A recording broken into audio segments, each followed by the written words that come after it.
नमस्कार मित्रांनो, शब्दस्पर्श या चॅनलवर तुमचं पुन्हा एकदा स्वागत. आजच्या कथेचं नाव आहे चिंचेचा मळा. लेखन ॲडव्होकेट शरद घाडगे. कथा सुरू करण्याआधी जे कोणी या चॅनलवर पहिल्यांदा आले आहे त्यांनी पटकन चॅनलला सबस्क्राईब करून घ्या. चला तर मग वेळ न घालवता कथेला सुरुवात करूया. उन्हाळा संपून पावसाळ्याची चाहूल लागायला सुरुवात झाली होती. लोक शेतीची मशागत करण्यात गुंतली होती. लोक बियाणं आणण्यासाठी पैसा अडक्याची सोय करत होती. आता गावात पैशाची सोय करेल असं एकच माणूस होता, तो म्हणजे हनुमा पाटील.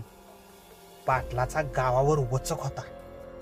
गावात वाड वडलार्जित मोठा वाडा होता पाटलाचा. हनुमा पाटलाला आपल्या श्रीमंतीचा लय माज. हनुमा पाटील दिसायला आडदांड होता. चालायला लागला तर रस्त्यावरचं खडं चोरायचं. लोकांना तो व्याजानं पैसे द्यायचा. व्याजाला व्याज लावून गोर गरीब शेतकऱ्यांची पिळवणूक करत होता. घरी लक्ष्मी पाणी भरत असली तरी दैवानं त्याची एकुलती एक मुलगी हिरावली होती. हनुमाला खरं तर एकच मुलगी होती. त्यानंतर त्याला मुलबाळच झालं नाही. त्यासाठी त्याने लई नवसं केली, पण त्याचा काहीच उपयोग झाला नाही. हनुमाची 4-5 वर्षाची मुलगी चंदा हनुमा बाजारला गेला की खाऊची वाट बघत बसायची आणि दारातच उभी असायची. हनुमा पण किती पण दारू पिऊन आला तरी तिला बाजारातून खायला घेऊन यायचाच. सगळं कसं व्यवस्थित चालू होतं. पण अचानक गावात गोवराची साथ आली. त्यामधून हनुमाची पोरगी चंदा पण सुटली नाही आणि त्यातच पोरगी दगावली. त्यावेळी हनुमानं केलेला आक्रोश गाव आज पण विसरला नाही. पोरगी गमावल्याचं दुःख त्याला खूप असायचं. त्यानंतर हनुमा जास्तच दारू पिऊ लागला. तो रात्री दारू पिला म्हणजे त्याचे दुःख बाहेर यायचे. मग एवढा मोठा गडी हनुमा बारक्या पोरागत रडायचा.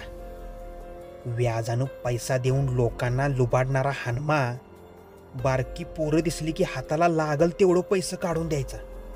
हे त्याचं दुसरं रूप बघून माणसं पण गहिवरायची. त्या दिवशी तालुक्याला आठवडी बाजार होता. गावातून तालुक्याला जायला एकच रस्ता होता. तालुक्याला जायला गावाबाहेरचा ओढा ओलांडून जावं लागत होतं. ओढ्याभोवताली उंबराच्या जांभळीच्या झाडाची दाटी होती, तर मध्येच एक चिंचेचं विस्तीर्ण झाड होतं. लोक दिवसासुद्धा एकटं दुकटं त्या झाडाखालून जायला घाबरायची. कारण नेहमी त्या झाडाखाली भात, हळदी कुंकू, लिंबू, काळ्या बाहुल्या असं काही ना काही विचित्र ठेवलेलं असायचं. म्हणून गावातली लोक तालुक्याला गेली की दिस मावळायच्या आत परत यायची. जुनी लोक त्या चिंचेच्या झाडाच्या बऱ्याच गोष्टी सांगायची. म्हणे अमावस्या पौर्णिमेला तिथे भूतांची जेवणाची पंगत बसते. तर कोण म्हणायचं ज्यानी ज्यानी हे बघितलं ते माणूस जास्त दिवस जगत नाही. त्या दिवशी आठवडी बाजार करायला लोक निघाली होती. पण आज पुनव आहे, जरा उजेड्या सकट घरी जायचं असं म्हणून पटापट पाय उचलत होती. चालत चालत आपापसात बोलत होती. तात्या, तू लवकर उरकतं घे बाबा, तुला लई येळ लागतो. नाहीतर बस मग त्या चिचखाली पंक्तीला. लक्ष्या हसत बोलला.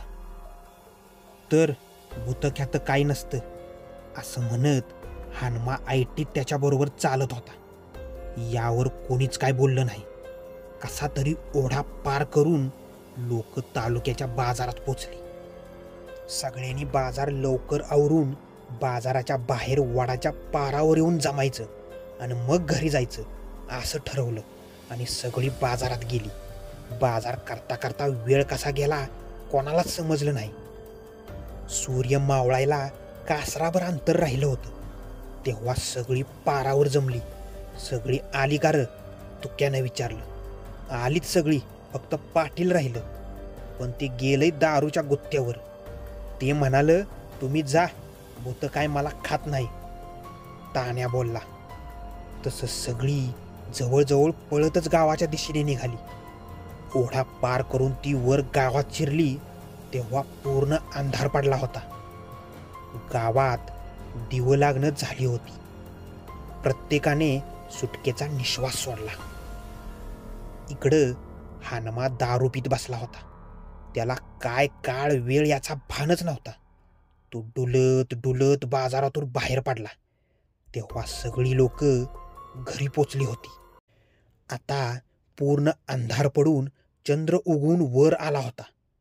हानमाबरोबर त्याच्या डोक्यावरचा चंद्र त्याला सोबत करत होता, तर कधी कधी झाडीआड गडप होत होता. हानमा बाजाराची पिशवी खांद्यावर घेऊन डुलत डुलत चालत होता. कसा बसा तो ओढ्यापर्यंत आला. झाडीतून रातकिड्यांची किर्र किर्र ऐकू येत होती, तर पाण्यातील बेडूक डराव डराव करत होती. जांभळीच्या पानांची सळसळ अंगावर काटा आणत होती. उंबराच्या झाडावर टिटव्या टीव टीव टीव करत होत्या आणि एकमेकींशी बोलत होत्या. हानमा त्याकडे दुर्लक्ष करून पुढं चालू लागला. तेवढ्यात मध्येच वटवाघळांची फडफड ऐकू आली व त्या वटवाघळांनी हानमाला पार येरबडलं. हानमा आता चांगलाच घाबरला होता. वटवाघळं पाठ सोडत नव्हती. त्याची दारू आता उतरायला लागली होती.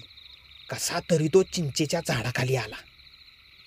वटवाघळं आता गायब झाली. हानमा आता भरभर चालू लागला. तेवढ्यात बाबा, ओ बाबा, बाबा असं लहान मुलीचा आवाज ऐकू आला. तसं हानमा थांबला व पाठीमागं वळून बघितलं तर चिंचच्या झाडामागून एक 5-6 वर्षाची मुलगी बाहेर आली.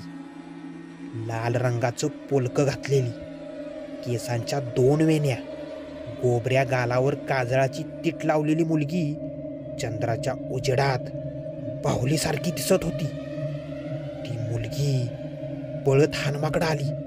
ओ बाबा, मला खाऊ द्या की खाऊ. बाबा, ओ बाबा, द्या की मला खाऊ द्या ना मला. असं म्हणत त्याच्या पायाला मिठीच मारली. त्याचं पाय आता मनामनाचं ओझं बांधल्यासारखं जड झालं होतं. चंदा, आपली चंदा मला हाका मारते, मला चंदा हाका मारते. किती वर्षानं पोरीचा आवाज माझ्या कानावर पडला. पण माझी पोरगी तर कधीच गेली. मग एवढ्या रात्री इथं ओढ्यात मुलगी कुठून येणार? म्हणजे हा वेगळा काहीतरी प्रकार आहे हे हानमानं ओळखलं. त्याच्या पायातील त्राण आता पूर्णपणे गेले होते. पण ती मुलगी पाय सोडायला तयार नव्हती. हानमाचे डोळे पाण्याने डबडबलेले होते. भीती आणि प्रेम अशा मिश्र भावना त्याच्या चेहऱ्यावर दिसत होत्या. टिटव्या आता जोर जोरात ओरडत त्या मुलीला साथ देत होत्या. तेवढ्यात हानमानं आपल्या बंडीच्या खिशात हात घातला आणि हाताला लागतील तेवढं पैसे त्या मुलीच्या हातात ठेवलं. पैसे घे, खाऊ नाही आणला, पैसे घे, असं म्हणत त्या मुलीला हिंजडून तो पळत घरी सुटला. चिंचेच्या झाडाखाली बराच वेळ मुलगी बाबा पैसे पैसे करत गोल गोल खेळत होती. गावात येईपर्यंत हानमा 2 ठिकाणी पडला होता. कसा बसा तो घरी आला.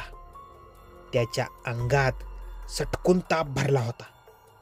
रात्रभर तो मला सोड, खाऊ नाही आणला, मला सोड, माझी चंदा मला बोलवते, माझी चंदा परत आली, असं काहीतरी बडबडत होता. तेवढ्यातच सकाळी कुणीतरी बातमी आणली. हानमाच्या पायातून वारं गेलंय, त्याचे पाय लुळे पडलेत. गावातील लोक म्हणत होती हानमाचं आता काही खरं नाही, तो चिंचेखाली घावलाय.